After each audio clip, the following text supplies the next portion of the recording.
Vamos a iniciar hoy el ciclo programado de charlas, de conferencias que tienen el título de La vivienda, un debate permanente, y que va a tener lugar aquí en el Colegio de Arquitectos pues todos los próximos jueves, dentro de los dos meses de febrero y marzo, de 8 a 10, ¿no? Un conjunto de conferencias o de conversaciones de formatos muy distintos. Estábamos comentando ahora precisamente que esperemos que salga todas las fórmulas de participación que están, las intenciones que están expuestas en el programa, pues que salgan bien. Pero están agrupadas bajo 11 epígrafes que pretenden plantear algunos o casi todos los aspectos más relevantes del llamado tema de la vivienda, ¿no?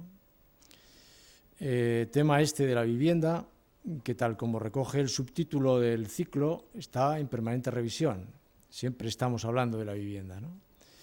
Como corresponde precisamente a la manera de habitar en una sociedad que es cambiante, ¿no? Que se modifica, que tiene ciertos grados de inestabilidad, ¿no? Y no solamente inestabilidad en lo que va cambiando, sino en lo que se desea o en lo que se puede acceder, en lo que es posible conseguir, ¿no? Por eso yo creo que es un debate constante, permanente, que periódicamente el colegio, los profesionales tienen que retomar, ¿no? La vivienda, desde luego, ocupa un puesto relevante entre las preocupaciones de los ciudadanos y, además, constituye el campo de trabajo habitual de los arquitectos y, además, es más extenso. De modo y manera que mejorar la calidad media de esta producción de arquitectura es no solo una necesidad social, sino una responsabilidad que recae, entre otros, en nuestro colectivo, ¿no? Y esa es precisamente la intención de este ciclo, ¿no?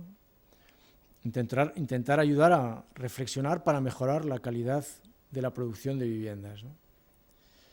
Para comenzar este ciclo hemos invitado al arquitecto Josep María Montaner, que tantas veces ha tenido la amabilidad de participar en estos foros, para que nos aporte una visión general, una visión global de inicio, ¿no? Una miscelánea que hemos denominado, que nos va a ayudar a mejorar nuestra capacidad crítica sobre este asunto, ¿no? Josep María Montaner es doctor arquitecto, como todos sabéis, catedrático de composición arquitectónica en la Escuela de Arquitectura de Barcelona.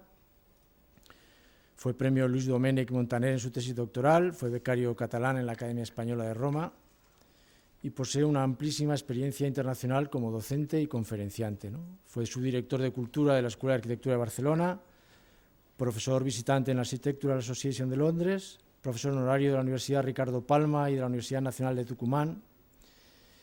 Y aunque es especialista en muchos campos de investigación histórica, nos interesa sobre todo la parte en la que corresponde a la arquitectura de la segunda mitad del siglo XX, de la que es un reconocido y prestigioso especialista, tal como queda patente en sus libros publicados, como por ejemplo, pues después del movimiento moderno, Arquitectura segunda mitad del siglo XX, Barcelona, Ciudad y Arquitectura, Museos para el Nuevo Siglo, La modernidad superada, Arquitectura, arte y pensamiento del siglo XX, Las formas del siglo XX, Arquitectura de museos para el siglo XXI, Repensar Barcelona, o el último de Arquitectura contemporánea en Cataluña, ¿no?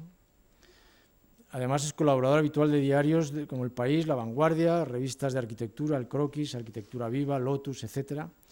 Un trabajo continuado de difusión y crítica por el que ha recibido abundantes galardones, ¿no? El premio Construmat por sus artículos en El País, el premio de la crítica de Serrador, el premio Espace de crítica de arte, el premio Bonaplata de difusión. Y además es autor de diversos proyectos, entre los que destacan, como autor o como coautor, Tres Manzanas en la Villa Olímpica de Barcelona, el Museo Industrial del Ter en Manlleu o un proyecto de viviendas en Carabanchel.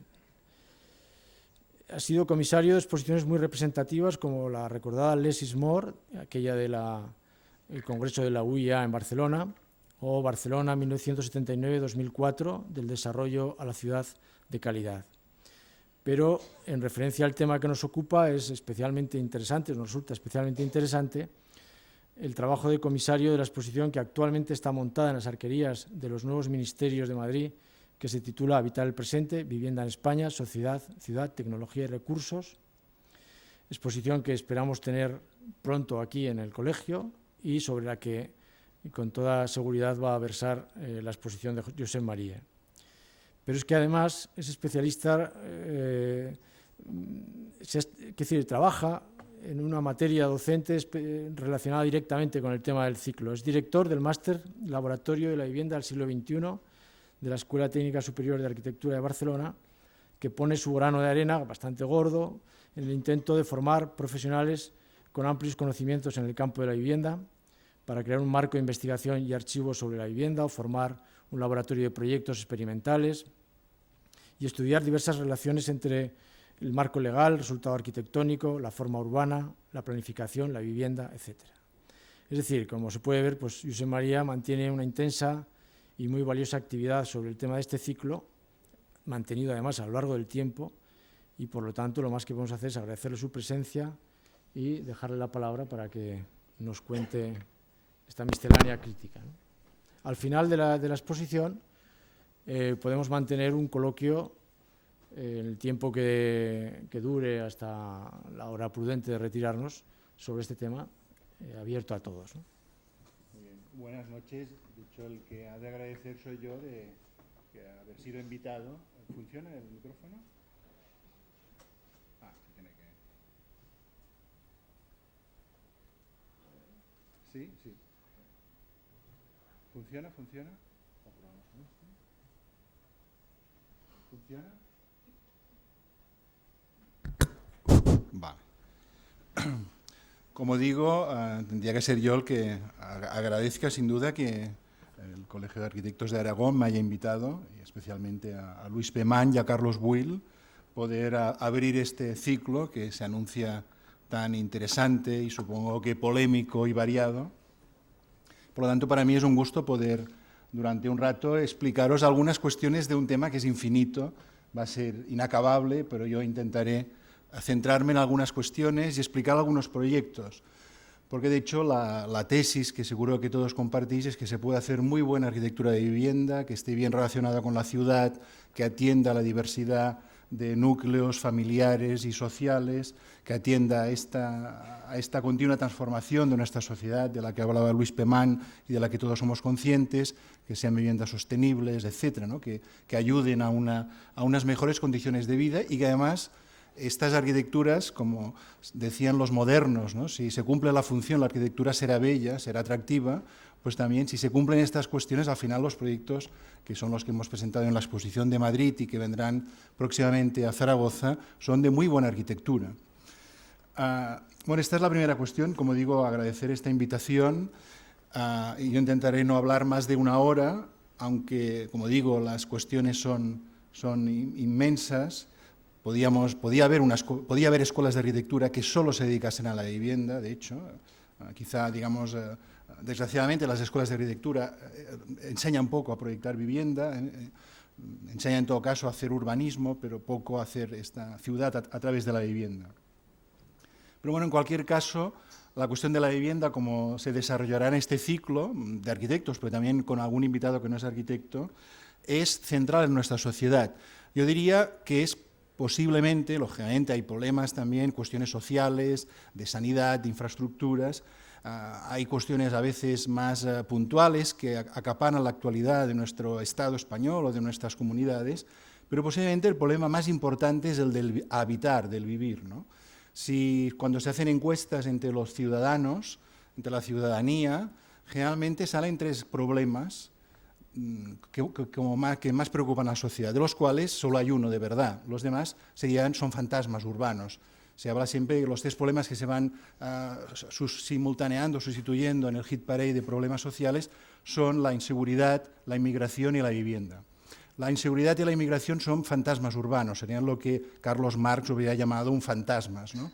Son espectros porque son problemas en cierta gran parte ficticios. La inmigración no es un problema, es todo lo contrario, es una gran ventaja para una sociedad que se nutra precisamente además de fuerza de trabajo, de intelectuales, de gente creativa de otros países. Y la inseguridad es algo que crean los medios, digamos, es algo que se crea, digamos, es más una sensación que un hecho, aunque lógicamente en nuestras sociedades puede haber violencia, robos, etcétera, pero no son fantasmas urbanos. El problema real de estos tres, el más importante es el de la vivienda. Es el problema que ciertas generaciones podemos quizá ya haber solucionado hipotecándonos, pero que otras generaciones o sectores sociales tienen tienen de más difícil solución. Digamos, no es casual de que estos días mismos escuchemos la radio, leamos los periódicos, inmediatamente se habla de si se va a penalizar a los propietarios de pisos que están vacíos, si se va a pactar con los ocupas, qué políticas de vivienda se van a hacer, ¿no? Porque, de hecho, esta es la cuestión social más importante. Y en esto algo tenemos que decir los arquitectos. El problema social más importante en nuestro país es la vivienda, es poder habitar en unos espacios dignos, suficientes, equipados, que colaboren a la sostenibilidad, a la sociabilidad, que eduquen en valores positivos, y los arquitectos tenemos algo que decir, ¿no?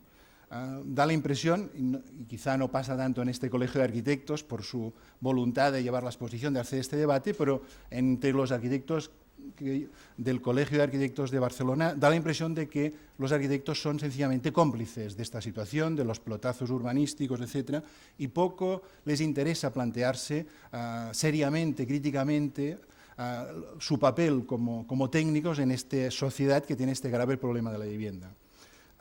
Hoy, en todo caso, si a alguien le preocupa, es una minoría. En mi ciudad, los que se preocupan por la cuestión de la vivienda es una minoría, una selecta minoría. Son algunos arquitectos, Arquitectos Sin Fronteras, algunos arquitectos críticos, algunos profesores, pero muy pocos. Pero, digamos, esta es la cuestión, y es una cuestión, digamos, que tiene mucho que ver con nuestro trabajo como arquitectos, de hacer espacios, de construir, de utilizar técnicas, de utilizar energía, de crear entornos bien climatizados, de crear ciudad, espacios públicos. Entonces, ¿qué es lo que podemos aportar? Y aquí, bueno, la primera cuestión, que es en la que va esta exposición, que hemos tenido la suerte de que nos encargase el Ministerio de Vivienda de Madrid, es establecer un puente, digamos, establecer un puente entre las cuestiones políticas, sociales, entre estas cuestiones que tienen tanto que ver con la calidad de vida de una sociedad, y nuestra disciplina arquitectónica, las cuestiones tipológicas, arquitectónicas, de calidad del espacio, de estéticas, etc. Este es un puente difícil de establecer, lo sabréis la mayoría, si estáis en la administración, si hacéis proyectos para la administración, si hacéis de mediadores. Es difícil, nuestra labor es convencer a los políticos, a veces políticos afines, a veces no, de que no se trata solo de hacer cientos de viviendas o cubrir las necesidades, sino de hacer buena arquitectura, que sea sostenible, que esté bien relacionada con la ciudad, que cree espacio público, que tenga equipamientos, etc., ¿no? Y convencer a nuestros colegas, a los arquitectos, de que nuestro trabajo no es puramente un trabajo plástico, formal, experimental, que al final se convierte en una cuestión frívola, puramente de revistas, en este mundo arquitectónico del que yo personalmente cada vez estoy más cansado y me interesa menos, me interesa cada vez más la sociedad, me interesa cada vez más la ciudadanía, la sociología, la antropología, y mucho menos las grandes vedettes, las figuras de la arquitectura, que están distorsionando de una manera nefasta lo que es la realidad del hecho de la producción arquitectónica. Por lo tanto, no es tan fácil establecer este puente entre una disciplina que tiene unas herramientas, unos criterios, tiene una historia, una herencia. Tenemos una herencia magnífica de vivienda social, desde el movimiento moderno, de vivienda en España, en distintos periodos, y se trata de utilizar bien esta herencia sin hacer obras megalómanas, obras de alguna manera segregadas de su entorno, puramente para ser publicadas en las revistas. Podríamos hablar que hay arquitectos jóvenes que lo que esperan es dar el pelotazo, ganar un concurso inmediatamente, hacerse famosos, ser publicados. Esto no es solo la arquitectura, sino que la arquitectura tiene que ver con las cuestiones básicas de una sociedad. Entonces, el trabajo que os voy a explicar muy someramente cumple una serie de características. La primera es que la explico yo porque soy quizá el más conocido del equipo y he dado directrices, pero lo que vamos a ver es un trabajo en equipo, entre muchas personas, de las que las más representativas sería también Zaida Mouchi, que es la subdirectora del máster, y luego toda una serie de arquitectos que han estudiado en nuestro máster Laboratorio de la Vivienda del siglo XXI, sobre todo del curso pasado, especialmente David Hernández Falagan, que es de Valladolid, Mauricio Rodríguez Torriano, que es uruguayo, y Luciana Tesio, que es argentina, y todo un equipo, además de colaboradores, que son los que durante un año hemos trabajado con diseñadores, arquitectos, fotógrafos, para recoger los documentos de esta exposición. Por lo tanto, yo soy un poco, en cierta manera, un portavoz de un trabajo en equipo que sin este equipo no se hubiera podido hacer, un equipo dentro de la Escuela de Arquitectura de Barcelona y dentro de este máster. Esta es una cuestión clave a destacar. Lo que yo voy a explicar ha sido discutido también con asesores de toda España, con Fernando Agrasar, con el mismo Iñaki Alday, con Carmen Jordá, con Elsa Guerra, bueno, con muchísimos expertos a los que hemos consultado. Por lo tanto, es un trabajo colectivo y como tal se ha de presentar y se ha de entender. E incluso las obras que hemos seleccionado, es una selección que firmamos nosotros, pero creemos que tiene un cierto sentido común, un cierto consenso de lo que hemos podido, de alguna manera, discutir, debatir y consultar con muchos arquitectos de todo el Estado español. La otra cuestión, antes de entrar en materia, que me parece también una cuestión, bueno, un poco para provocar, y es, digamos, que cuando terminamos el catálogo, es este libro que se llama Habitar el presente, terminamos por constatar algo que es un poco sorprendente, y es que empieza a haber libros de vivienda, vuelve a hablarse de vivienda, se escribe sobre vivienda, pero, y hay atlas de vivienda, pero son atlas internacionales hechos por autores europeos generalmente. Tenemos expertos sobre vivienda buenísimos, como Ignacio Aparicio, Xavier Monteys, al que se va a invitar a este ciclo, profesores, expertos en la cuestión de la vivienda, pero hacía años, o sea, no hay un precedente del trabajo que hemos hecho. Nadie se había preocupado de hablar, de tratar, de analizar, de valorar el estado de la cuestión de la vivienda en España, ¿no? Es algo que, lógicamente, nosotros hemos utilizado muchísima bibliografía. Alexander Klein, por ejemplo, el libro de los Wright sobre la manera de vivir, muchísimas referencias, la tipología arquitectónica y las clases en Venecia de Rossia y Monino, etc. Hemos utilizado mucha bibliografía, pero nunca hemos encontrado un libro en España al que referirnos que hubiera hecho lo mismo que nosotros hace 10, 20 o 30 años. Hemos encontrado muchos referentes internacionales o estudios puntuales de Ignacio Aparicio sobre la perfectibilidad, realmente lúcidos, pero no el panorama que hacía falta, en cierta manera, para pensar dónde estamos, cuál es la arquitectura que nos interesa. Y lo que plantea la exposición y el catálogo, lo que hemos planteado, que la arquitectura esta más defendible, a ver si consigo dominar la flecha, acostar, o si no intentaremos con, a ver si no, así, más fácil, los cuatro conceptos básicos para valorar la mejor vivienda española contemporánea serían si se refieren adecuadamente a la diversidad de la sociedad, a la necesidad de desjerarquizar la vivienda, a la igualdad de géneros, a la gran diversidad de etapas por las que los que viven en la vivienda pasan, solteros, casados, con niños pequeños, con niños adolescentes, separados, monoparentales, parejas homosexuales, agrupaciones. Muchos jóvenes viven en agrupaciones que no son familiares, son agrupaciones temporales para poder resolver temporalmente, tener una habitación en una vivienda para vivir en la ciudad donde están. La otra cuestión es la ciudad. Digamos, cada uno de estos conceptos tiene detrás varias tesis, pero todas tienen una tesis así impactante, ¿no? La primera, digamos, no seremos buenos arquitectos, no hay buena arquitectura si no son viviendas que atienden a la diversidad. Si seguimos proyectando la vivienda convencional, rígida, inamovible, intransformable, es algo absurdo. Digamos, la buena arquitectura es aquella que sus espacios son suficientemente flexibles, perfectibles, transformables, versátiles, como para que la vida se pueda dar de una manera versátil. Esta es una primera premisa. No podemos ponernos a proyectar ya con los criterios con los que aprendimos hace años o con los que nos hacen los encargos la iniciativa privada y muchas veces aún, desgraciadamente, la pública, que sigue exigiendo 1, 2, 3 habitaciones, espacios compartimentados muy definidos. Y respecto a la ciudad diríamos lo mismo. No puede existir ningún edificio, ninguna arquitectura interesante si no está bien relacionada con la ciudad. O sea, más allá de que el edificio Mirador de Blanca Lleó, que va a venir, ya sabe que soy muy crítico con su obra en Madrid, con MVRDV, más allá de que además es un edificio que la estructura interior es muy discutible, pero digamos la arquitectura difícilmente es un monumento, lo puede ser en alguna ocasión, el Karl-Marx-Hof es un monumento en Viena, la Torre Velázquez es un monumento en Milán, pero los monumentos se han de hacer bien.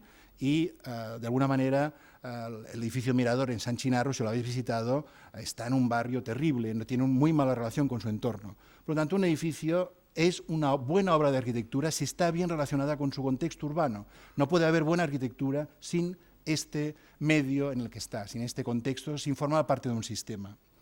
En relación a la tecnología también es lo mismo, supongo que esto será tratado por autores mucho más expertos que yo. No hay una buena o mala tecnología. En nuestro repertorio, que elegimos 42 ejemplos de toda España, hay obras para ser autoconstruidas, de la Junta de Andalucía, hasta obras de alta tecnología. Lo importante es utilizar con sentido común, utilizar bien la tecnología, utilizar bien las posibilidades de cada una de las enormes variedades de tecnologías de las que dispone ahora la arquitectura. Y, por último, los recursos también. De alguna manera, ha pasado ya la época en que podamos admirarnos de un edificio estéticamente atractivo, impactante, muy interesante, etcétera, que no sea sostenible. Un edificio todo de climatización artificial, que no ventile bien, que no sea sano, que no ahorre energía, que no tenga un sentido común en relación a su entorno, no tenga una relación de simbiosis en relación a su medio, yo creo que cada vez más será inaceptable. De momento tendremos desconfianza y llegará un momento que será algo totalmente detestable, ¿no? Esta arquitectura del despilfarro que se ha dado en ciertas épocas. Por lo tanto, estas serían algunas premisas de partida, que ya veis, polémicas y complejas, la relación entre lo político y la arquitectura, la ausencia de una bibliografía crítica que enfocase esta cuestión de la vivienda en España, y lo que hemos hecho en este trabajo, en el que ya vamos a entrar, son dos aportaciones que para mí son especialmente valiosas, sobre las que dábamos vueltas de hacía ya tiempo en el máster y que yo deseaba poder conseguir realizar algún día y lo hemos conseguido. Una es un método que lógicamente no está cerrado, es un primer paso para valorar integralmente la vivienda. Un método para representar la arquitectura, es un primer paso. ¿Cómo podemos representar la arquitectura? ¿Cómo la podemos analizar analíticamente? Como intentamos explicar los profesores de teoría, ¿no? Hay también un tipo de dibujo analítico. ¿Cómo podemos representar la vivienda? ¿Cómo podemos representar la complejidad de la arquitectura? Digamos, cada época ha tenido sus sistemas de representación y de análisis, y nuestra época de buscar los suyos. Nosotros hemos encontrado uno muy modesto, ya lo veréis, es muy superable, pero es un primer paso hacia un método para valorar la vivienda de una manera, en cierta manera, no científica, pero más o menos objetiva, en cierta manera, o, en todo caso, que sea un proceso del que todos puedan participar y todo el mundo pueda comprender. Y la otra cuestión, bueno, que veremos luego al final también, que nos interesaba y para mí es algo apasionante haberlo conseguido con la colaboración de estos otros arquitectos, es poder hacer un atlas comparando las plantas y las morfologías. Pero bien, nos adentramos ya en la explicación porque los prolegómenos están tomando ya casi todo el tiempo que tenía que disponible. Vamos a entrar en los 4 temas y luego veremos algunos de los ejemplos que hemos seleccionado. En relación a la sociedad, sin duda, lo que voy a decir es evidente, lo que no es tan evidente es cómo responde la arquitectura, cómo responde la legislación, la normativa, cómo responden las políticas de vivienda que han de ser muy diversas, no hay una solución. Cuando hay debates sobre vivienda se me preguntan los periodistas, ¿pero cuál es la solución? Los economistas, los gestores, los políticos saben que no hay una solución, son muchas soluciones a la vez. Alquiler social, vivienda social, rehabilitación, realojo, experimentación.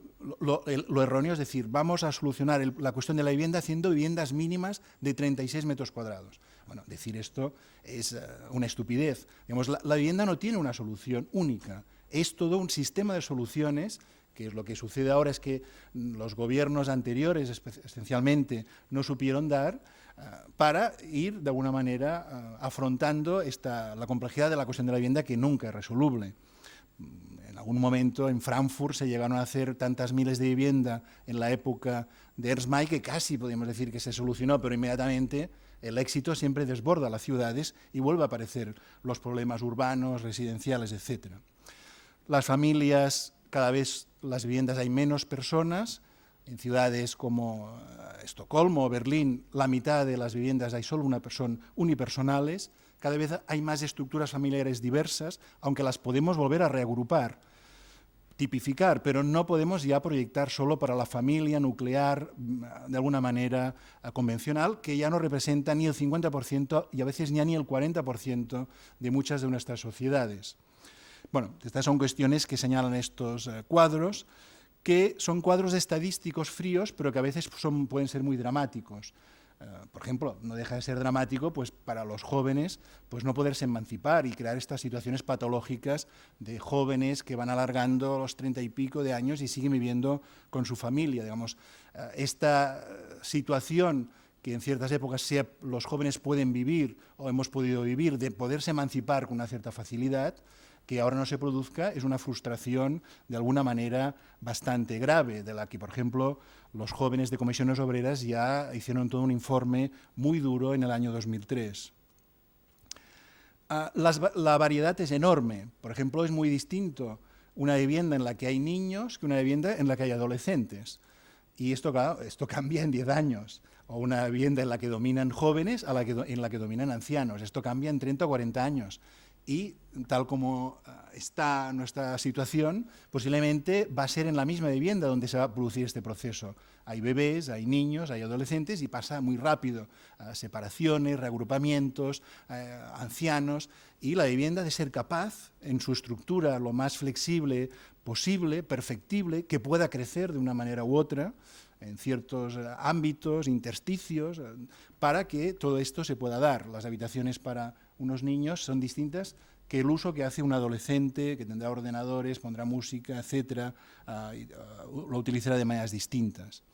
La familia ha evolucionado, como señala estas distintas publicidades de los 50, 60, de los 80, de los 90, y esta es otra cuestión, que es algo que desgraciadamente las culturas no aprenden.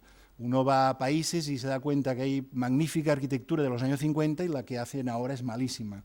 A nosotros también nos pasa un poco porque tenemos obras magníficas, el Walden 7 cerca de Barcelona, o el edificio Fregoli. Está llena de, y seguro que en Zaragoza encontraríamos casos buenísimos de vivienda, como hay en Valencia, en Madrid, en La Coruña, en Sevilla, pero tendemos a olvidarlos, a olvidar que hay toda una serie de precedentes de buena arquitectura, de experimentación en la vivienda, que se tendrían que aprovechar y que se aprovechan en algunos proyectos. Por ejemplo, en estos son proyectos que no están en la exposición porque la condición es que estuvieran construidos y pudiéramos comprobar que funcionan, que están bien relacionados con la ciudad, que ahorran o no energía, que la gente está más o menos satisfecha. Por lo tanto, se trataba de poner solo proyectos realizados. En cambio, aquí hay dos obras, esta que está en construcción de Ramón Sanabria, dentro del equipo Artigas y Sanabria, o este que es de una de las invitadas al ciclo, de María Auxiliadora Galvez, me parece que está invitada, sí, ¿no? Está invitada al ciclo, que es uno de sus proyectos de Europan, que es este espacio, este reducto donde sí hay muchos experimentos y sirve para que arquitectos jóvenes de alguna manera tanteen nuevos tipos de espacio residencial, de agrupaciones y planteen ideas tan atractivas como esta misma. O cosas que se están a punto de construir y que no incluimos. En Barcelona hay bastantes proyectos de vivienda interesantes, estas viviendas de Sara Bartomeus y Ana Renau, objeto de un concurso, que están en construcción, o estas de Judith Leclerc y Jaume Coll, que están ya prácticamente acabadas, y es una solución muy atractiva, está en una esquina del ensanche Cerdá, a partir de construir un equipamiento, una escuela y unos pequeños apartamentos para jóvenes, es decir, una relación híbrida de equipamientos. En esto, cuando invitamos a Blanca Lleó a nuestro máster, tuvo una idea muy brillante, hacer viviendas para jóvenes y para ancianos a la vez, es decir, encontrar una especie también de simbiosis, de relación entre distintas épocas de la vida, o en este caso, ¿no? Hacer una escuela que está al lado de unas viviendas para jóvenes. Esto, desgraciadamente, la Administración, cuando se atreve a hacerlo, es tan rígido el funcionamiento administrativo, generalmente los arquitectos municipales o los gestores o los administradores tienen tanta inercia que cuando lo hacen genera tanto esfuerzo y tantas complicaciones que luego acostumbran a decir, bueno, lo hemos hecho una vez y nunca más. Entonces es lástima. Muchos de los proyectos que aquí veremos, de buena arquitectura, los mismos arquitectos nos dicen, pudimos hacerlo una vez, pero luego ya no nos van a dejar hacer más. Esto es lo mismo que dice Esteve Bonell. Esteve Bonell, si habéis oído conferencias de él explica, Esteve Bonell, que tiene premios y está reconocido, que solo pudo hacer lo que quiso, pudo ser creativo al 100% en este edificio Fregoli del 72 al 75. Después siempre le han cambiado los proyectos, los han jibarizado, se los han reducido, etc. Por lo tanto, tendríamos que luchar para que estas excepciones no sean excepciones, que digamos, estos márgenes que la Administración a veces abre, los siga manteniendo y no retrocedan continuamente ante el miedo a la experimentación. Esto es de otro de los invitados. Curiosamente no coincide ninguno de los 42 autores, es de los que está invitado, pero en cambio algunos de los autores que hemos incluido más complementariamente, como Juli Capella, que es experto, entre otras tipologías, en casas asistidas para ancianos, como esta, que igual explica él, no sé si va a explicar proyectos, Las Liras en Tarrasa, que funciona muy bien, es una especie entre hotel, hospital, vivienda, para gente mayor que vive con una alta calidad de vida, además un espacio colectivo, al aire libre y un comedor, etc. Bueno, estas imágenes, estas como muchas otras, son una demostración de algo evidente. El problema de la vivienda es el problema más importante de la sociedad española, para muchos sectores, prácticamente para todos. Es muy difícil que uno diga, bueno, es que a mí este problema no me toca, porque es casi imposible. Bueno, a ser que uno sea promotor inmobiliario o sea terrateniente, es muy difícil que uno diga, solo favorece a una minoría. La mayoría, la gente mayor que tiene pensiones bajas y que sufre moving, los jóvenes que no pueden encontrar alquiler asequible, que lógicamente no pueden afrontar el pago de una hipoteca, a no ser que fuera por 50 o 60 años, los inmigrantes menos visibilizados, pero que también han de encontrar sus caminos en casas pateras, yendo al extrarradio, a las periferias, yendo a barrios degradados, estos barrios para los que se han de hacer política de rehabilitación. Digamos, la mayor parte de los sectores sociales están afectados por esta dificultad de algo que es un derecho reconocido por muchas constituciones, que en realidad eso está solo en el papel. Como sabéis, el gobierno francés planteó, quizá electoralmente, la posibilidad de que en un futuro próximo este derecho pueda ser reclamado ante la administración y ante los jueces, el derecho a tener un espacio digno para habitar. Bueno, parece que sería algo de sentido común, pero que por una serie de razones de las que no podemos culpar a nadie. Lógicamente ha habido quizá políticos o quizá promotores o alcaldes, etcétera, que han sido poco astutos o que han sido poco solidarios, poco generosos y han favorecido que este problema sea aún peor. Bueno, aquí vemos algunas de estas concentraciones cuando empezaron en mayo del 2006 y mucha de los pasquines, reportajes, bueno, continuamente se habla de todo. Ahora en Barcelona la última moda es que se ocupan las viviendas, pero a la directa, ¿no?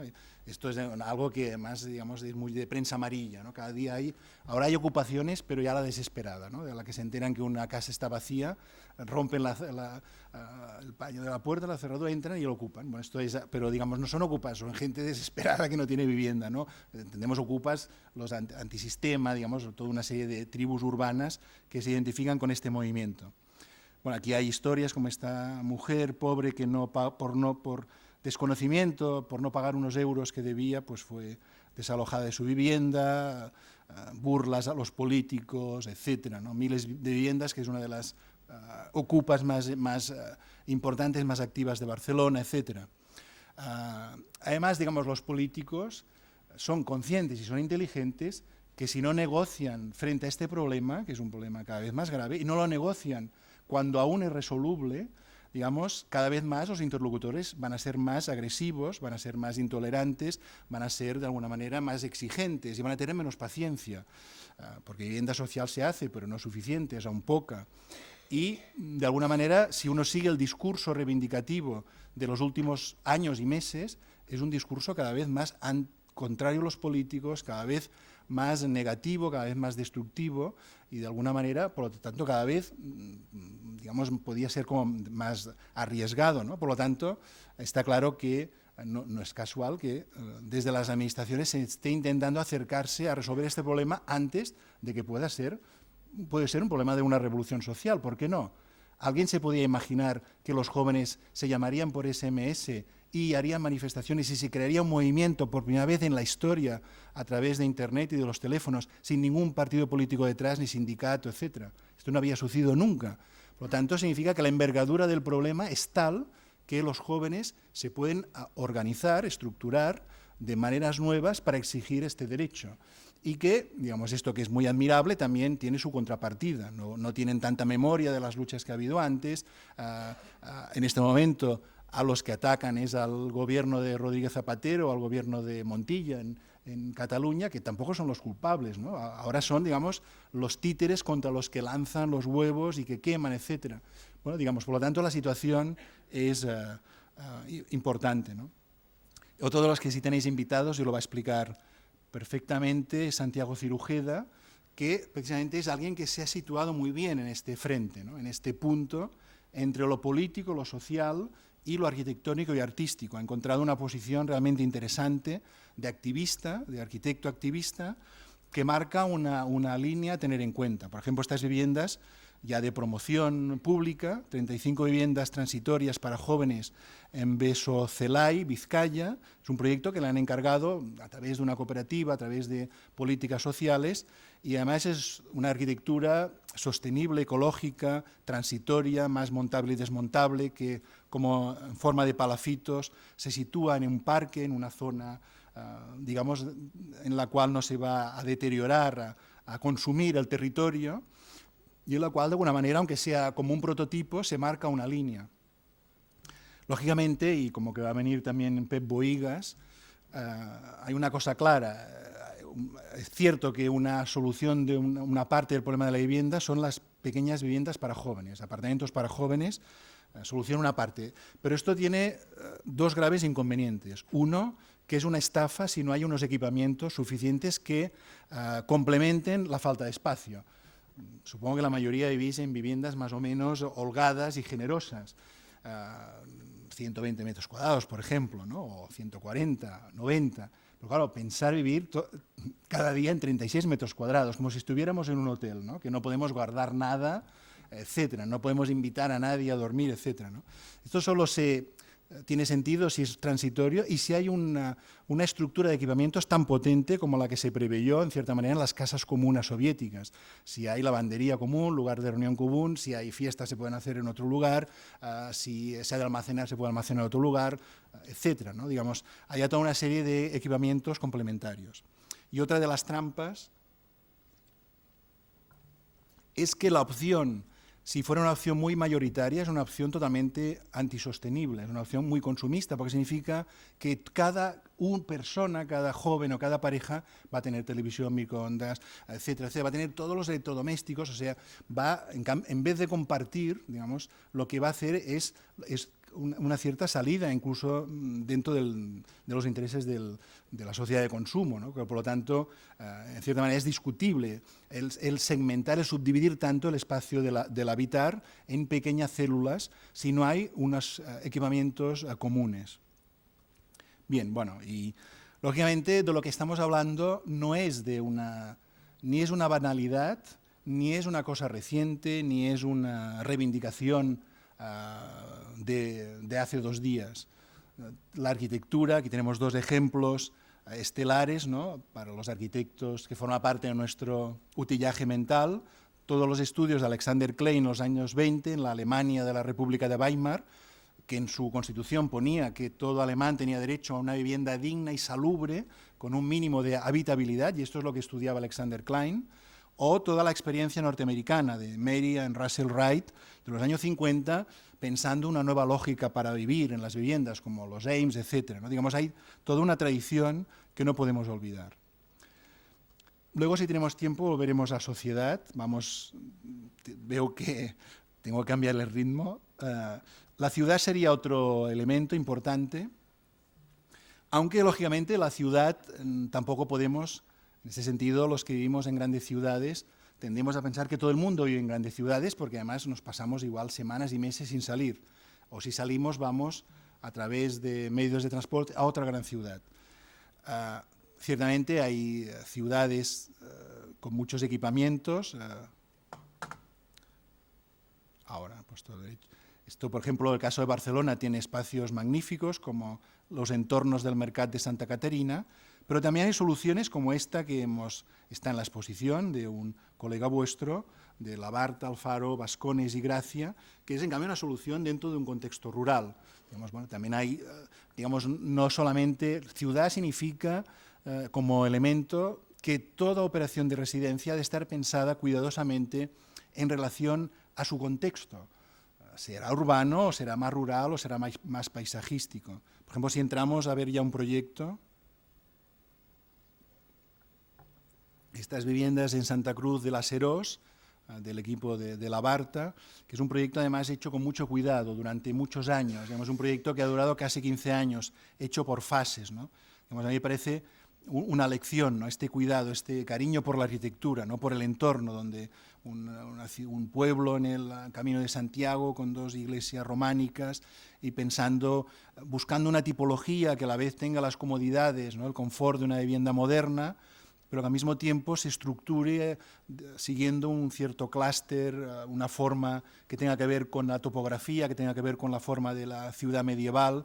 Por lo tanto, digamos, hay todo un esfuerzo que es que podemos llamar urbano, ¿no? del urbanismo o de la relación, digamos, lo urbano, digamos, como que la comunidad se coordina, ¿no? Y busca la mejor solución para la comunidad, en este caso, una comunidad de un pequeño pueblo, ¿no?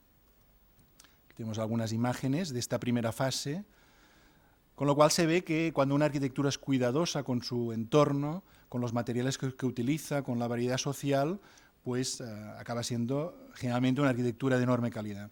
Bueno, y aquí vemos esto que os he explicado antes, que hemos utilizado para cada proyecto, que luego podemos explicar más en detalle, que es, digamos, estas tablillas. Bueno, esto es el resultado de 2 años de trabajo y, lógicamente, es muy mejorable y superable, y ojalá algunos estudiantes de arquitectura o profesores siguieran esta línea, ¿no? Pero nosotros buscábamos un método para poder valorar, constatar la idoneidad de las propuestas que analizábamos. Analizamos unas 600 proyectos de vivienda realizados en España en los últimos 15 años, de los que fuimos seleccionando hasta llegar a estos 42. Y se trataba de ver si atendía a los diversos grupos familiares, sobre todo que pudiera haber niños y ancianos, si era accesible, si era un espacio desjerarquizado. Esto realmente es muy importante. Y uno lo aprende sobre todo cuando habla con feministas, cuando se habla de la cuestión de género, y uno se da cuenta de la jerarquía que hemos aceptado, sobre todo los hombres, porque nos favorece, en principio, ¿no? En un mundo en el cual pues, la invitación de matrimonio es la más importante, un mundo burgués en el cual el padre de familia, en la familia patriarcal, es el primero, etcétera, ¿no? Entonces, hay muchas cuestiones de jerarquía en el espacio que arrastramos y que no vemos, porque es lo que, bueno, de alguna manera sucede con nuestra sociedad. Digamos, el sistema patriarcal lo tenemos tan asumido, sobre todo los que en principio nos favorece, la sociedad lo tiene tan asumido que no lo vemos. Pero sobre todo las mujeres sí lo ven, las que son más combativas, las mujeres arquitectas también, como hay todas unas cuestiones de jerarquía que llevan, por ejemplo, que cuando hay concursos para cátedras en la universidad casi todos son hombres, etcétera. Cuando hay ciclos hay muchos más hombres que mujeres, etcétera, ¿no? Como este, ¿no? Y bueno, como que nos llaman, pues vamos, ¿no? Pero a veces igual los hombres deberíamos decir, bueno, yo a veces cuando solo hay hombres lo digo, pero es que no habéis puesto ninguna mujer en este ciclo. A veces pasa que me invitan a ciclos y no hay una sola mujer. Les digo, pero es fulana, esta arquitecta, esta socióloga, saben, ¿no? Y bueno, se ha de insistir, pero nuestro mundo tiene una inercia de sociedad patriarcal y que se refleja, y esto sería todo un seminario, un curso, en la jerarquía del espacio, ¿no? Que haya espacios de trabajo, la vivienda necesita espacios de trabajo de todo tipo, de trabajo en casa, de teletrabajo para los adolescentes, etcétera, para ciertos profesionales. La mejor vivienda es la que facilita la posibilidad de 1 o 2 piezas de trabajo, que haya mucho espacio de almacenamiento. Esto es clave. La calidad de poder vivir, de poder habitar en el mundo, es poder guardar cosas. hay quien quiere guardar más y quien no, pero el ser humano necesita tener memoria, necesita guardar ropa, y además cada vez hacemos más actividades distintas, viajamos a lugares distintos, hay gente que le gusta esquiar, ir a la playa, etcétera, ir en bicicleta, hacer deporte, todo esto necesita espacio. En 36 metros cuadrados no se puede guardar nada casi, ¿no? Entonces, es importante que los arquitectos prevean muchos espacios de guardado para la comida, para la ropa, para los utensilios de limpieza, etcétera. La ciudad también nos da pistas de distintos tipos de estructura urbana, proximidad a los equipamientos, buenas relaciones con el espacio público, aportación de usos como aparcamientos de bicicletas, pequeñas plazas, etcétera, ¿no? Lugares para ancianos, para comprar tiendas, ¿no? Es mucho mejor hacer un edificio de viviendas que tenga tiendas debajo que no que esté todo vacío o que tenga garajes. Está clarísimo, hay mucha más vida si hay tiendas, ¿no? Y también si hay espacios intermedios. Yo reconozco que a los arquitectos nos gusta mucho hacer espacios intermedios. Esto no hace falta insistir. Nos encanta hacer pasarelas, distribuidores, pequeñas plazas, patios, etcétera. Bueno, es nuestro deseo utópico, ¿no? Y que muchas veces queda frenado por las cuestiones económicas. Pero está claro que una azotea accesible, unos patios, jardines, todo esto mejora muchísimo la calidad de vida. La tecnología, está claro que se ha de ver en qué medida la estructura, tanto la estructura como la construcción, favorecen o condicionan el uso del espacio más flexible, en qué medida las instalaciones están agrupadas y están situadas de manera que es mucho más fácil repararlas, registrarlas, etcétera, modernizarlas, en qué medida las áreas húmedas están agrupadas, en qué medida la vivienda es adaptable y perfectible, tiene muchas o pocas posibilidades de ser transformada en el mismo día o con intervenciones que requieran eliminar ciertos tabiques, etcétera, ¿no? Si se utiliza bien la innovación tecnológica. Y en cuanto a los recursos, que sería quizá el campo más nuevo, pues se trataría de hacer lo posible. Yo reconozco, como a veces hago de arquitecto de tanto en tanto, sé que es muy difícil todo esto luego aplicarlo. Sabemos que es costoso más que económicamente, mentalmente, porque cuesta cambiar los hábitos, convencer a los promotores públicos y privados, convencer a los usuarios, etcétera, ¿no? Pero se trata de utilizar al máximo elementos de aprovechamiento pasivo en las fachadas, en los muros, patios térmicos. Las mejores viviendas que hemos encontrado en relación al medio son las que crean un microclima, creando patios internos y estudiando todo el sistema de ventilación, ¿no? Como todo esto es todo un mundo que favorece mucho la calidad de vida, el ahorro energético, la humedad, de alguna manera una adecuada humedad en el interior, etcétera, que haya plantas, que haya fachadas vegetales, que cada fachada sea distinta. Esto, cada vez en la escuela de arquitectura aún hay profesores de proyectos que hacen cajas y enseñan a hacer cajas. Y les es igual si es este, oeste, sur o norte. Y es que es de sentido común, digamos. Cada fachada es totalmente distinta. Los buenos proyectos son aquellos que los arquitectos los han proyectado teniendo en cuenta que cada fachada es totalmente distinta. Si hay ventilación cruzada. Esta es una cuestión, también sabemos que a veces hay promotores que no dejan hacer ventilación cruzada y nos obligan a viviendas que solo tienen ventilación forzada. Pero esta sería uno de los derechos inmediatos a pedir. Derecho a la vivienda, y uno de los primeros que pediría es derecho a la ventilación cruzada. Y hay barrios, por ejemplo, Trinitat Nova, los vecinos se agruparon, hicieron todo un proyecto que igual luego veremos, y en los puntos que reclaman de participación, de espacios públicos, de equipamientos, uno es ventilación cruzada. Todos los vecinos de Trinitat Nova rechazaron ningún proyecto de vivienda que no tuviera ventilación cruzada, que dieran a dos fachadas o a fachada y patio. Y obligaron a los arquitectos, en este caso hicieron un magnífico proyecto, al Carme Ribas y Pere Joan Rabetllat, y tuvieron que hacer siempre ventilación cruzada. Y me parece muy de sentido común que la ciudadanía reclame la ventilación cruzada. La eficiencia energética, bueno, que es algo que se ha de prever, ahorro de agua, ahorro térmico y ahorro de electricidad, bueno, que la nueva normativa del Ministerio de Vivienda en cierta manera intenta afrontar.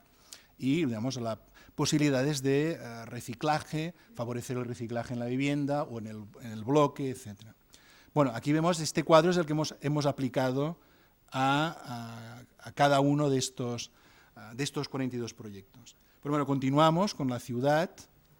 Hay otro ejemplo, pero bueno, este nos lo vamos a saltar porque si no, no va a haber tiempo, que también es un ejemplo en relación a un tejido que no es estrictamente urbano, que es toda una serie de proyectos preciosos que ha hecho Víctor López Cotelo en Santiago de Compostela, en este caso gracias a un promotor, a un constructor, de estos que existen, sin duda hay promotores y constructores que les gusta la arquitectura y hacer buena arquitectura, que lo que quería era rehabilitar antiguas fábricas preindustriales, antiguas instalaciones agrarias, y las fue comprando y preguntó qué arquitecto podía, ¿no? Fue tanteando y eligió a Víctor López Cotelo para una serie de intervenciones de las que se han ido haciendo para ir haciendo viviendas que se van adaptando a estas arquitecturas, digamos, en este límite entre la ciudad y el campo que se da alrededor de los caminos, de los puntos en el límite de la ciudad de Santiago de Compostela. Aquí vemos hasta estos 7 proyectos, de los cuales se han ido haciendo, bueno, se ha hecho uno, que es el que está explicado en el libro, y se están haciendo otros.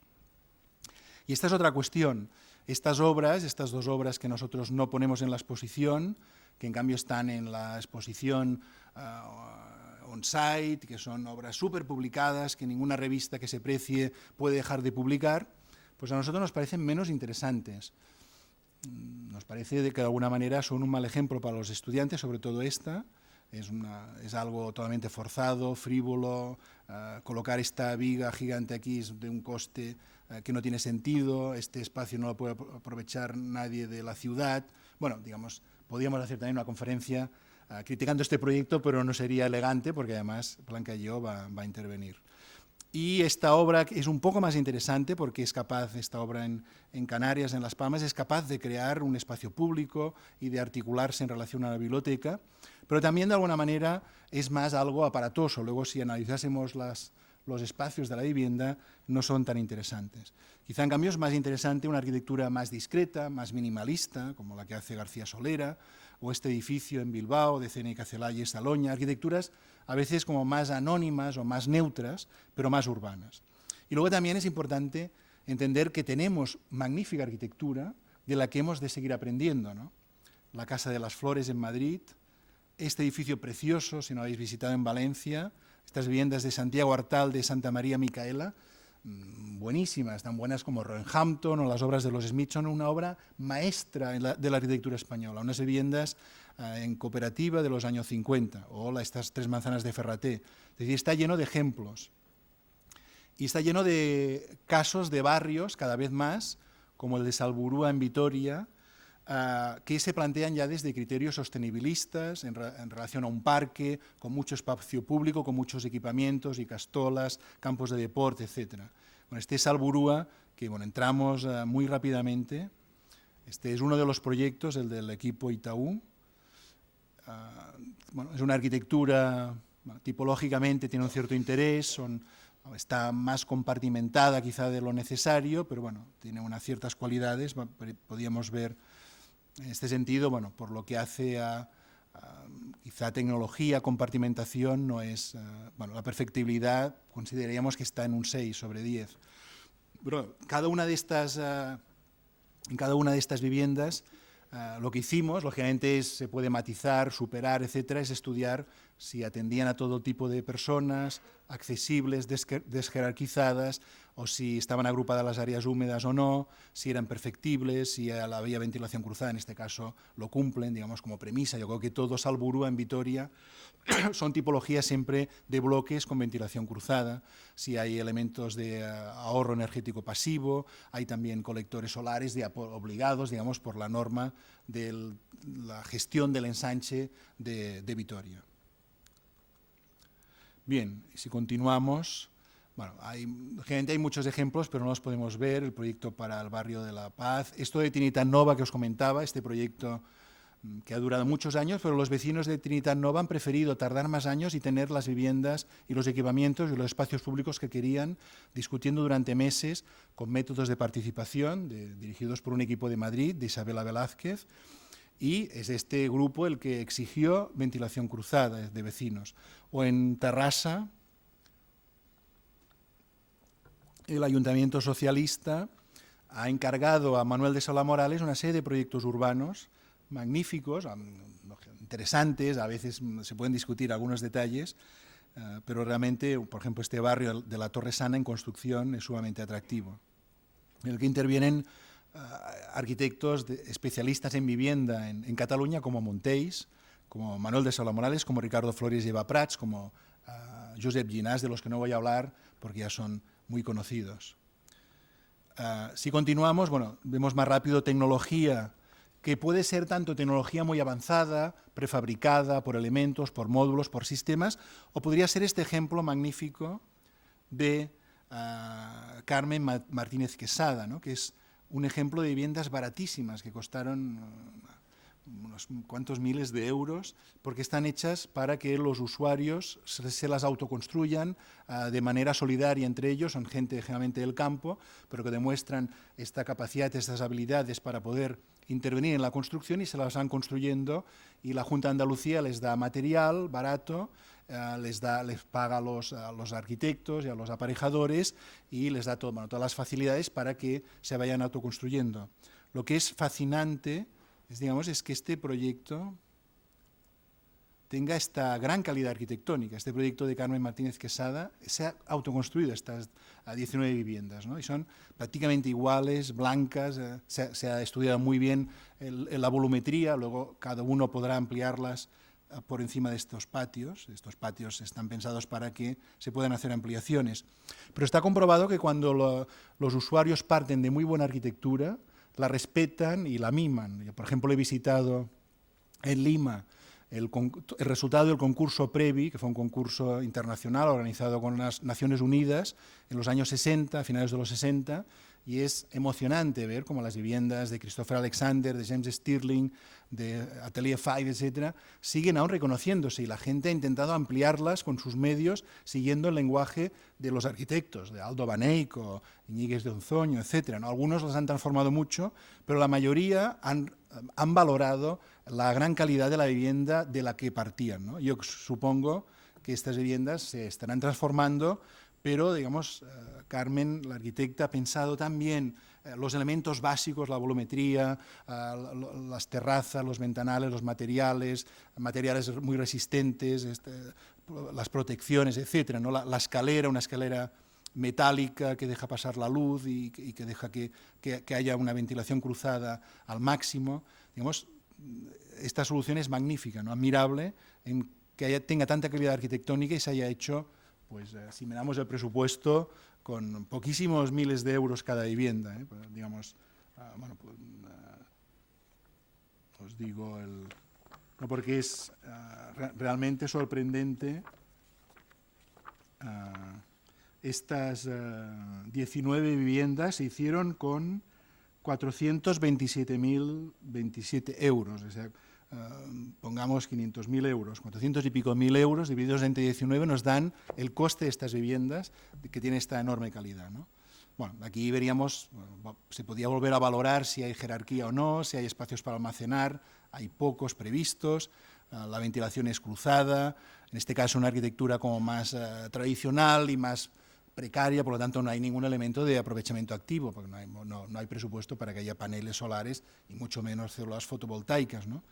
Pero bien, bueno, seguimos adelantando, nos saltamos estos detalles. Bueno, hay proyectos interesantes, pero también un poco frustrantes, ¿no? Porque, digamos, ahora Paricio y Clotet, que son estos grandes maestros de la arquitectura de la vivienda, que saben muchísimo de vivienda, pero al final hay muy pocas obras que podamos, de alguna manera, analizar y sacar lecciones de ellas. El gran proyecto en el que ellos han experimentado esta idea de la perfectibilidad de una fachada, que es un ámbito que puede tener muchos usos, que se puede utilizar de muchas maneras, es un proyecto de superlujo en Diagonal Mar, en un barrio realmente poco interesante de Barcelona, y además las plantas de las viviendas se las han triturado y subdividido tanto que tienen muy poco interés, ¿no?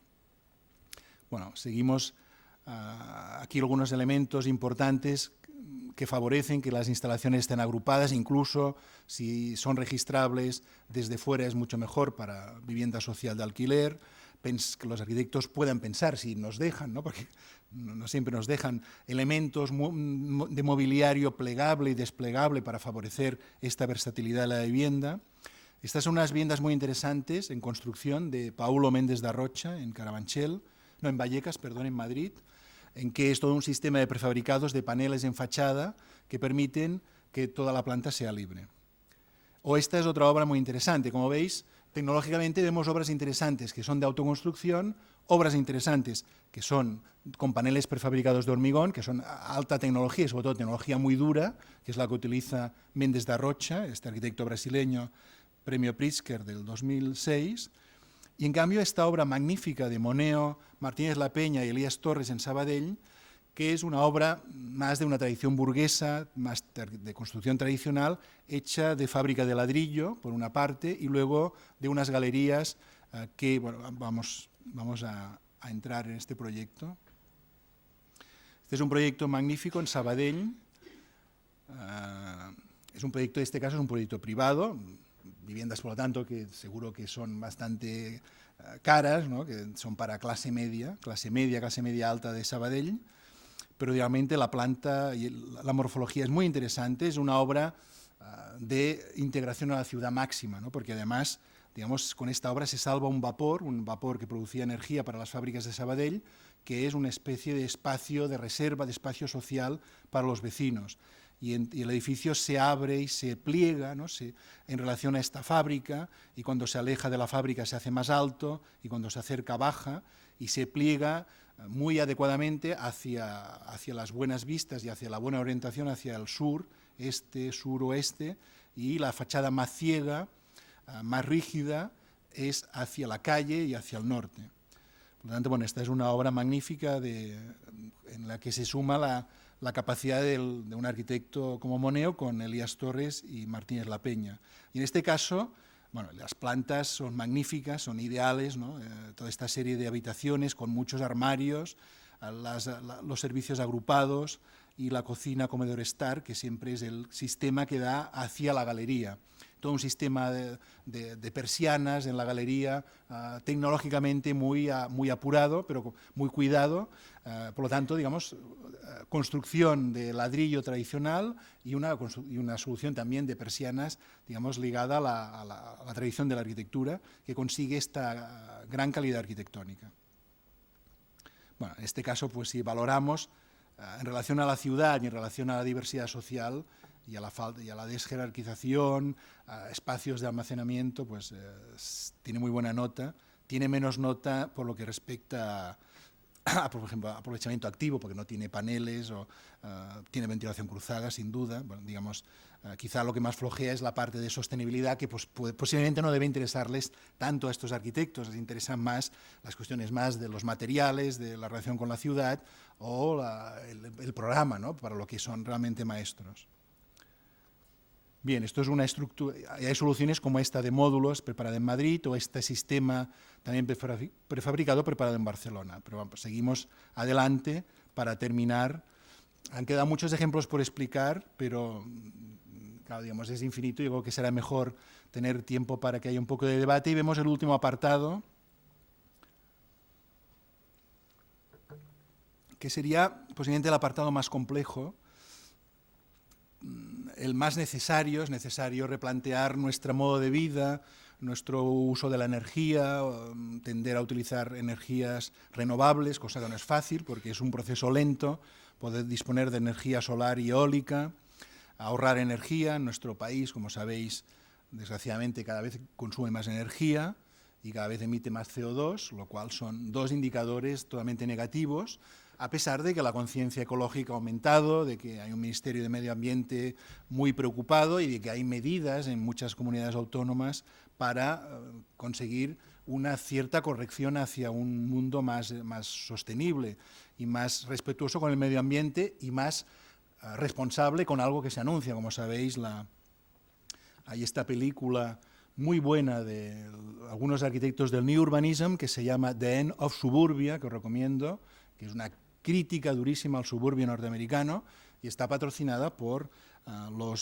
una sociedad de estudiosos de la energía, y son empresarios, y son algunos exdirectores de grandes petroleras, etcétera. Y son los que, bueno, como el mismo Al Gore, como sabéis, ¿no?, están anunciando que para el 2010 se anuncia un colapso total porque el sistema energético va a colapsar. Por lo menos en Estados Unidos se anuncia que si sigue la progresión de consumo de energía, no hay posibilidad, digamos.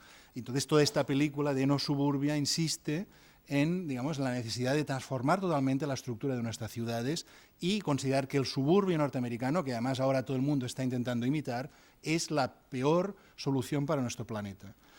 Por lo tanto, digamos, estamos ante, digamos, si el problema de la vivienda es tenso, tiene que ver además con el problema más grave de toda nuestra sociedad, que es el de la escasez de recursos, el de el calentamiento global, la contaminación, etcétera. Digamos, que es algo que de alguna manera estamos cada vez más, se está asumiendo más, que es la cuestión que va además relacionada con la justicia social, con la pobreza, etcétera. Digamos, todo está relacionado, ¿no?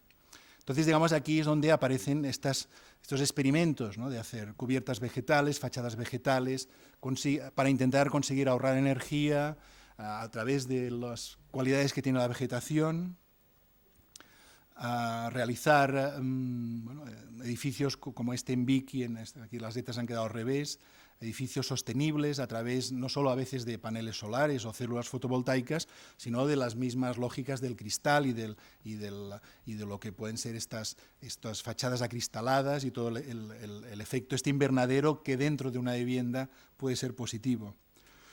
Aquí vemos ya, bueno, dos ejemplos, este ya lo hemos consultado, y que son estas viviendas en el ensanche de Barcelona de Pic Aguilera y Teresa Batlle, que es un proyecto, en este caso también privado, de casas de alquiler hecho con mucha insistencia en todas las cuestiones medioambientales, de ahorro energético. Esta agua de aquí es la que sirve para refrigerar, la que acumula el calor, cubierta vegetal, hay tanto paneles fotovoltaicos como paneles solares como células fotovoltaicas, etc. Está todo estudiada la climatización y la ventilación del patio, etc. Bueno, en este caso, pues, la cuestión de recursos estaría bien resuelta, y bueno, en general todas, quizá falla, bueno, algunos detalles más de diseño del edificio.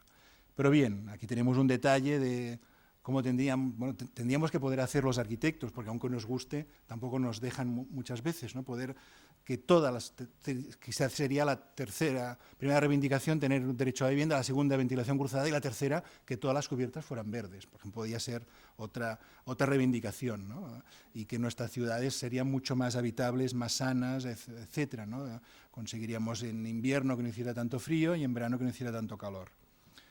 Pero bien, este es un proyecto en Madrid de un arquitecto de origen argentino, de Fernando Manía, que precisamente es un proyecto en que cada fachada es totalmente distinta. Bueno, y aquí, bueno, tenemos la valoración integral, bueno, que ya hemos explicado un poco, bueno, que en detalle entra en una serie de cualidades de si es accesible, si no hay jerarquía, si es flexible, etcétera, las cualidades que tiene el edificio, digamos, si sabe disfrutar de la ciudad y aporta algo a la ciudad, ¿no? Es esta relación del edificio con la ciudad. Esta relación que, lógicamente, si uno le encarga un proyecto en un ensanche de estos terribles, una periferia, poco puede hacer, ¿no? Pero bueno, digamos, hay un intercambio entre la arquitectura de la vivienda y el contexto urbano, o el contexto, y esto, hay proyectos que le sacan partido y lo favorecen y proyectos que no. El uso de la tecnología, de los recursos. Y por lo que respecta a los proyectos, bueno, podríamos ver alguno, pero como que es tarde, yo en todo caso acabaría con un proyecto. Hay proyectos muy interesantes, como el proyecto de viviendas de Madrid, de Carabanchel, estas viviendas en Carabanchel de Mónica Alberola y Consuelo Martorell, que es muy bueno, pero voy a terminar para terminar, porque con este proyecto de viviendas en Conil de la Frontera. ¿Sí? Vale. Bueno, pues podemos ver los dos, podemos terminar con estos, que son proyectos muy pensados para, de nuevo, el primer aspecto, la cuestión social, ¿no? La relación entre la gente, que hay espacios comunes, cómo se estructura el espacio doméstico. Son dos proyectos pensados con mucho cariño, con mucho cuidado. Esto, bueno, también, si veis podéis ver la exposición que está, cuando salga de Madrid, va a venir aquí a Zaragoza. Hemos hecho unas filmaciones, unas películas con uno de los mejores directores de cine que hay en Barcelona, y hemos filmado la construcción de algunas viviendas, como el proyecto de Méndez de Rocha en Vallecas, o un proyecto de Joan Sabater en Manresa. Hemos filmado en Barcelona esta relación entre las obras de Ferraté, de Llinás, de Benedetta Tagliabue, etcétera, con el entorno. Hemos filmado también la sostenibilidad en un ejemplo que no he citado, bueno, luego si da tiempo lo podemos ver, que es un ejemplo en Mataró, de unas viviendas que es una lección de cómo hacer un edificio sostenible, que no es casualidad, lo promovió el que fue consejero de Medio Ambiente de Iniciativa Verds, que es lo que es parejo a lo que sería Izquierda Unida en Cataluña, que era Salvador Milà. Salvador Milà, que fue un gran consejero de Medio Ambiente que fue sacrificado por estas operaciones de cirugía política tan absurdas, que se tenía que ir uno de Esquerra Republicana porque se había portado mal y tuvieron que sacar también a otro, que también era un poco incómodo porque era muy ecologista. Pues Salvador Milà, cuando estaba en el Ayuntamiento de Mataró, promovió el mejor ejemplo de vivienda sostenible, que luego, si tenemos tiempo, veremos, que está filmado también para la exposición. Son 8 minutos en que los dos autores del proyecto, Jerónimo Durán y Lluís Grau, dan una lección en 8 minutos fantástica cómo hacer un edificio sostenible, un edificio, digamos, que ahorre energía en todos los aspectos. Y hay otra filmación en que fuimos con el equipo de filmación a Conill de la Frontera, cerca de Cádiz, y a Carabanchel, en Madrid, para filmar cómo vivía la gente. En dos proyectos que hay todo este cuidado en relación a los espacios comunitarios, en relación a ofrecer un tipo de vivienda adecuado a los usuarios. Este proyecto de Francisco Javier Terrados, profesor de proyectos en Sevilla, son también viviendas de un presupuesto son baratas de presupuesto, bueno, luego en el catálogo está. Los alquileres que pagan las familias que viven en estas viviendas, que son siempre un módulo de 9x9. Es 9x9, pero siempre hay este patio y hay este pasillo que está inspirado literalmente en las corralas, en los pasillos que se dan también en Cádiz o en Conill de la Frontera mismo, en la arquitectura tradicional, en este espacio comunitario de relación, y las personas que viven en estas viviendas, las familias, son a veces familias numerosas, llegan a vivir en por ejemplo, vivían 11 o 12 personas, abuelos, familia, nietos, bisnietos, novios, etc. Bueno, pagan unos alquileres casi simbólicos, ¿no? No sé si pagaban 100 euros, alquileres realmente sociales. Bueno, en esta vivienda la gente era feliz, había siempre, los niños jugaban, etc. Digamos, es un ejemplo realmente magnífico en el que se saca el máximo partido de la arquitectura, y además es una arquitectura sumamente interesante, realmente cuidadosa, abstracta, digamos, una arquitectura que tiene todas las cualidades plásticas, pero además tiene estas cualidades que son las más importantes. Las 34 familias, o bueno, lo que sea, porque hay un minusválido con su madre, etcétera, digamos, todos los tipos de agrupaciones y familias, de estructuras posibles viven aquí y todas son más o menos felices, ¿no? De alguna manera, por lo menos, digamos, la arquitectura no los hace más infelices, digamos, tendrán sus problemas, sin duda, de tener trabajo, de llegar a final de mes, seguro, algunos trabajan en las discotecas por la noche, etcétera, pero digamos, la arquitectura, en este caso, lo que ha hecho el arquitecto y lo que ha hecho la Junta de Andalucía, o en este caso el Ayuntamiento, es por lo menos que la vivienda les ayude a vivir, digamos, todos están felices, y necesitan espacio, ocupan las terrazas, si pueden, pues reforman un poco el piso, etcétera, y están satisfechos en tener estos 80 metros cuadrados para poder vivir, y sobre todo tener este espacio para que los niños jueguen, donde los vecinos se encuentran, etcétera, ¿no? Aquí vemos la imagen, digamos, de esta vida, ¿no? De la gente coloca sus macetas, colocan sus cuadros, sus pinturas, como les gusta, por el pasillo, objetos de cerámica, ¿no? Y esto, digamos, se puede conseguir en un edificio económicamente muy razonable, plásticamente sumamente interesante, desde un punto de vista de la cultura arquitectónica, tiene en cuenta la tipología de la vivienda en Conill de la Frontera y en Andalucía, digamos, este caso no es este corredor comunitario, por lo tanto que tiene todas las cualidades. Bueno, aquí tenemos el tipo, que tiene pequeñas variaciones, con una cocina que da el espacio comunitario, un baño, un armario, este espacio es el que más transforman los usuarios, y 3 habitaciones, este comedor estar, y los que tienen más suerte tienen esta terraza, que es la que les da, dicen aquí, podemos quitarnos el estrés, ¿no? Digamos, todo lo que se acumula aquí un poco puede respirar, ¿no? Aquí tenemos los interiores, digamos, bueno, digamos, son 30 viviendas de las que se saca el máximo partido, ¿no?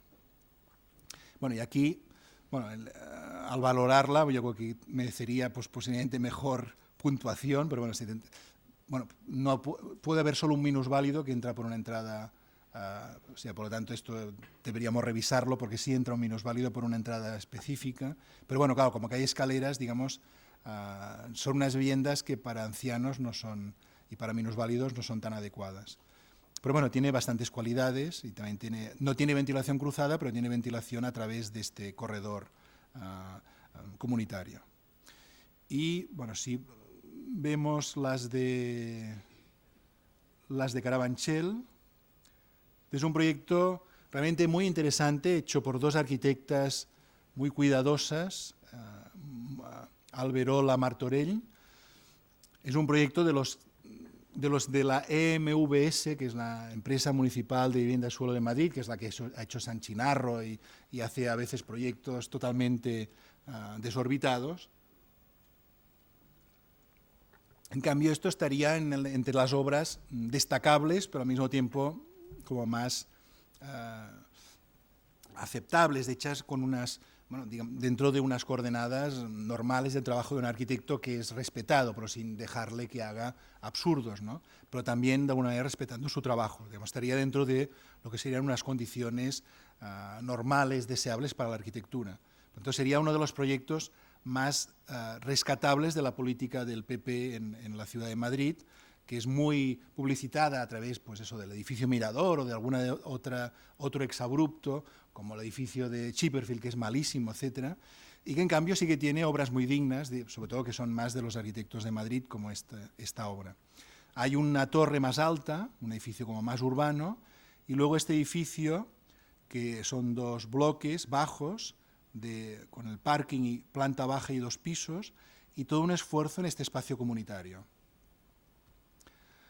Aquí tenemos todo este espacio comunitario en el que hay toda esta gran riqueza de escaleras, pasarelas, jardín, algunos se han atrevido incluso a plantar algunas pequeñas plantitas, y hay toda esta voluntad de favorecer la relación entre los vecinos.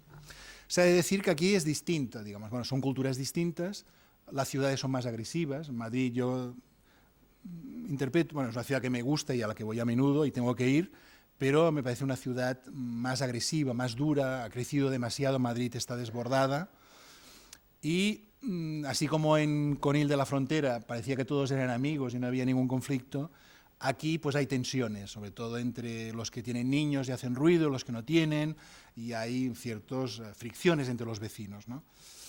Pero bueno, digamos, podemos decir que las arquitectas han hecho lo posible también en este caso para ofrecer el mejor soporte, ¿no? El mejor contenedor arquitectónico posible. Lo que pasa que, bueno, vivir en una gran ciudad no deja de ser algo, digamos, conflictivo, y las relaciones de vecindad a veces tienden a potenciar los aspectos negativos, insolidarios, de quejas, etcétera. Y casi un mismo proyecto pues, puede generar muy buena relación y, por una serie de razones, en otro contexto, pues genera a veces más tensiones. Pero bueno, es un proyecto magnífico y que tiene una idea muy buena. Estas viviendas son bastante pequeñas, como veis, tienen 2 habitaciones y comparten un patio que está pensado de manera que no hay visión de uno a otro, y se pasa a través de la cocina, algo que consiguieron convencer a Ayuntamiento, Comunidad de Madrid, etcétera, porque digamos, está claro que funciona, digamos, se podía justificar porque esta cocina siempre se puede cerrar, ¿no? Pero la gracia es que se atraviesa la cocina y la cocina es el centro de la casa. Esto realmente es algo muy atractivo, muy agradable, que hace que se reconozca el trabajo doméstico, el hogar, ¿no? Lo que es el lugar de los alimentos, del encuentro, del desayuno, la comida, etcétera, como el centro de vida de la casa, ¿no? Incluso proyectaron este mueble que algunos de los usuarios dicen que no les gusta, que no les sirve, para que también sirviera para estar, para comer, desayunar o trabajar, ¿no? Y esto es el estar. Y aquí hay un pequeño trastero, digamos, hay mucha sensibilidad por estos proyectos que está más cuidado esta cuestión de cómo vivir, ¿no? Cómo habitar el presente. Hay muchas posibilidades de usos distintos, es muy versátil, este espacio realmente es muy rico, se agrupan, esto de agruparse en torno a un patio pues favorece la ventilación, etcétera, ¿no? Digamos, hay mucho espacio de almacenaje. Y como vemos, aunque sea muy de arquitectos, realmente es muy atractiva esta idea, ¿no? De que se pase, que la cocina sea como un mueble, ¿no? Y que, digamos, todos los espacios se vean, no todo sea muy abierto, son viviendas pequeñas, pero no dan esta sensación en principio, si no se compartimentan demasiado, de que sean de poca superficie. En este caso, digamos, por lo que respecta a sociedad, cumpliría mucho porque hay mucho ámbito para tareas domésticas, hay bastante almacenaje, no hay jerarquía prácticamente, es muy accesible, entraría todo tipo de agrupación, de estructura familiar. La relación con la ciudad es buena también, porque favorece mucho, digamos, es un edificio que regala mucho a la ciudad, aunque los espacios comunes sean para los usuarios, ¿no? Pero que hacen que la transición entre lo privado y lo público sea muy rica, porque ofrece muchos tipos de espacios en cubierta, terrazas, patios, etcétera, ¿no? Bien, y bueno, en todo caso, me quedan explico lo último, que es este de Mataró, viviendas para jóvenes en Mataró, con este terminamos.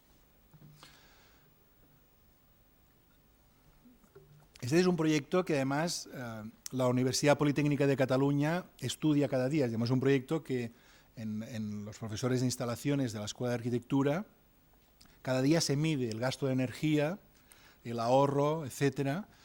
Se pusieron todos los dispositivos hoy disponibles para hacer un edificio sostenible, experimental. Es para jóvenes, los jóvenes y no tan jóvenes, porque cuando uno va hay de todo, pero digamos, la gente que va a vivir aquí sabe que vive en un cierto experimento. Digamos, esto es como muy nórdico o muy holandés, ¿no? muy europeo. Digamos, los que viven aquí saben que están en una casa que se está continuamente controlando el consumo. Se controla, por ejemplo, algo que no llega a funcionar del todo, que es que el forjado es un forjado radiante por el que pasa agua a una temperatura constante, con lo cual se pretende que, digamos, se ahorre energía porque, digamos, acumula calor durante el invierno y es frío, unos 18 grados, en relación al calor que puede hacer en Mataró en verano, que puede llegar a 35 grados. Pero bueno, no funciona perfectamente, pero es cierto que, digamos, con este forjado radiante se consigue ahorrar energía y que casi no se utilice la climatización artificial, digamos, ¿no? Luego hay paneles solares y células fotovoltaicas en la cubierta y, digamos, este proyecto lo tiene todo. Digo que para nosotros es el que está mejor valorado porque tiene muy buena relación con la ciudad, con las vistas, muy bien orientado, crea un espacio colectivo detrás, está muy bien planteado en relación a la orientación, se abre en relación a las vistas y a la orientación. Y luego tiene todos los kits para ahorrar energía, solo se encienden las luces cuando pasa alguien, hay un chivato, un detector. Y la planta de la vivienda es buenísima, es muy pequeña, tiene 2 habitaciones, una cocina que está en el medio, una cocina mueble, como muy Le Corbusieriana o como las que hacía Charlotte Perriand, y tiene este baño. Entonces, bueno, digamos, es un espacio muy flexible, que además yo lo he comprobado, digamos, que sirve para familias convencionales, para estudiantes, para parejas, etcétera, ¿no? Y digamos que tiene mucho, este es el del extremo, pero tiene muchas posibilidades de uso, porque se puede cerrar, abrir, se puede utilizar como habitación, como estudio, en el estar, etcétera. Digamos, las posibilidades son máximas en una vivienda de unos 50 metros cuadrados, que podríamos decir que es el mínimo digno para poder vivir, y todo también se estructura en torno a este mueble cocina, ¿no? En este caso, casi todos los indicadores dan al máximo, casi todo, porque de recursos, bueno, de momento tiene todo, ventilación cruzada, el máximo de elementos de aprovechamiento pasivo, no puede tener un patio, no da para que haya un patio térmico, pero sí que tiene todos los de aprovechamiento activo, todos los dispositivos para ahorro, para eficiencia energética. Estructuralmente también está muy pensada, se construyó in situ. La relación con la ciudad también es bastante buena, no es uno de los mejores barrios ni más equipados de Mataró, y también la relación con la sociedad, aunque no pueden caber familias numerosas, pero digamos es bastante aceptable, ¿no? Pero digamos, yo veo que los arquitectos, y bueno, y con esto acabamos, con este cuadro, tenemos la responsabilidad de realizar estos proyectos, defenderlos y presionar a la Administración. La Administración es capaz de hacer esto, es capaz, pero por ejemplo estos arquitectos hoy reconocen que ya no lo podrían hacer. Ya no lo podrían hacer porque ya no hay la voluntad de hacer este experimento, el responsable de urbanismo ya no es Salvador Milá, etcétera, ¿no? Digamos, de alguna manera hay cosas que ya no cumplen la normativa actual, etcétera, etcétera, ¿no? Digamos, avanzamos, pero luego a veces parece que se vuelve a retroceder, ¿no? Y, bueno, en cierta manera, digo que somos responsables de intentar hacer esto, promocionarlo y forzar a la sociedad y a los representantes políticos, a los que tienen en sus manos las políticas de vivienda, las inversiones, para que se hagan experimentos de este tipo, ¿no? Y para que no se vuelva atrás, ¿no? Y se siga siempre avanzando en lo que la sociedad exige, ¿no? Que exige precisamente esto: más diversidad, edificios que varíen, que crezcan, que se transformen, mejor relación con la ciudad, un mejor uso de la tecnología y mejor uso de los recursos. Bien, lógicamente podríamos continuar, pero mejor ya que habléis vosotros.